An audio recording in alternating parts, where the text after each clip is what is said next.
कला की दुनिया में पिछले दिनों कुछ ऐसा हुआ जिसने इतिहास ही बदल दिया। एक ऐसी पेंटिंग और कीमत 167 करोड़ रुपए। आखिर क्या है इस पेंटिंग में ऐसा खास? मैं हूं विवेक और आप देख रहे हैं न्यूज कैंची। दरअसल भारतीय कला जगत से एक बड़ी खबर सामने आ रही है। महान चित्रकार राजा रवि वर्मा की कालजयी पेंटिंग यशोदा और कृष्ण, जिसकी नीलामी में 167 करोड़ की कीमत हासिल कर इतिहास रच दिया। मुंबई में हुई खास नीलामी में यह पेंटिंग रिकॉर्ड कीमत पर बिकी और इसके साथ ही यह भारत की अब तक की सबसे महंगी पेंटिंग बन चुकी है।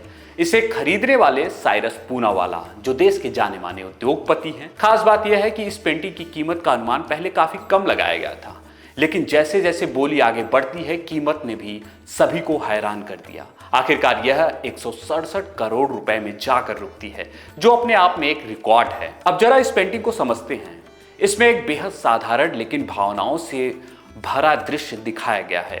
माँ यशोदा अपने काम में लगी होती हैं और छोटा कन्हैया उनसे लिपटे हुए हैं। ये कोई राजसी या भव्य दृश्य नहीं है, बल्कि एक आम माँ बेटे के रिश्ते की एक झलक है, और शायद यही इसकी सबसे बड़ी ताकत है। राजा रवि वर्मा की कला की खासियत यही थी कि पौराणिक कहानियों को आम लोगों के जीवन से वो जोड़ देते थे। उनके द्वारा बनाए गए चित्र देखने के लिए ही नहीं, बल्कि महसूस करने के लिए भी होते थे। 1890 के दशक में बनाई गई यह पेंटिंग करीब 130 साल पुरानी है। इसे बनाने वाले राजा रवि वर्मा भारत के महान चित्रकारों में गिने जाते हैं, जिन्हें आधुनिक भारतीय कला का जनक भी कहा जाता है। इससे पहले सबसे महंगी भारतीय पेंटिंग का रिकॉर्ड एम.एफ. हुसैन के नाम पर था, लेकिन अब यह रिकॉर्ड टूट चुका है।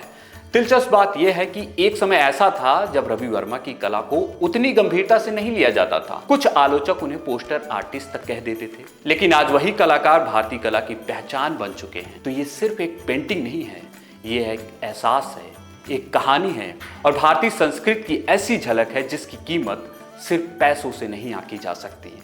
मैं हूं विवेक और आप देख रहे हैं न्यूज कैंची।